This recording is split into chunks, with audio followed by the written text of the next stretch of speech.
Oh yes, you come into the job site. Let's talk about doing video. One of the things that I started doing was taking a camera out to the job sites and turning on the video and asking Al or members of our team to talk about what they're doing. What I found at the beginning was that people were quite awkward, and every time I turned the camera on, even for Al, who's great on camera now, the first dozens and dozens of times, he got uptight and maybe turned into that like 10-year-old kid who didn't quite know what to do. So talk about becoming comfortable with the camera. I don't know that you ever completely become comfortable. At least I haven't to this point. But Sandy would just put a camera in my face and say, okay, talk. And I'd go blank. I still go blank. I still get that same gut instinct thing sometimes. But when you realize it's okay. And you don't have to be perfect.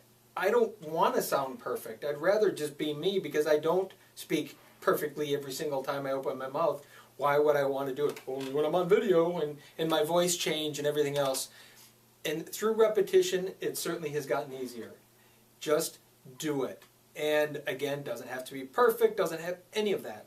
It's about volume and it's about content. It's not about spit and polish, I don't think. Now, someone could argue if they own a video company that it's all about the perfect advertisement and the perfect whatever. The world has changed. Sure, at one time you had that one shot to get somebody's attention. Today, they choose to give you their attention or not. In the old days, you got their attention because you flashed it in front of their eyes all the time. Now, they don't have to look. There's so many reasons to not watch anything advertising, marketing related. We don't have to. So how could instead we produce content that makes people want to watch it? That's why YouTube is so popular. That's why this next generation doesn't even think of watching TV. They watch YouTube because they don't have to deal with the stuff they don't want to have. So if someone's coming to your website and they're watching your YouTube videos, it's because they want to be there. That's the type of customer you want. And that's the importance of doing a little bit all the time. And being resistant, I'm as resistant. You know, there's times you want to put the camera up and I'm like, I just don't want to. And every excuse in the book happens. But a little bit at a time, all the time. And before long, it would have seemed impossible to put 200 or 300 videos up. But today, they're up, and there'll probably be hundreds more before long. It's just a matter of because we got started, because we did something. And it gets easier, although like Al said, he still has that resistance that comes up. I think from my experience what I found is even with the rest of the team, who's maybe not as practiced as Al is to this point, just keep doing it.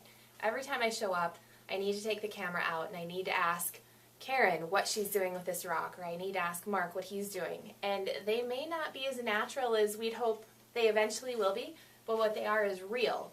And I know, to Al's point about professional production, I know that what we do sells pools. Yeah. I know that what we do makes the phone ring. I know that what we do makes a difference. So for that reason, we're definitely going to keep doing that. Well, I think there's a whole part of who we are that want to connect with people on a much deeper level, and that's what being real in a video is. It's who we are. And why be anything different than that? Life's too short. We're here for a momentary amount of time. Why be any different than that?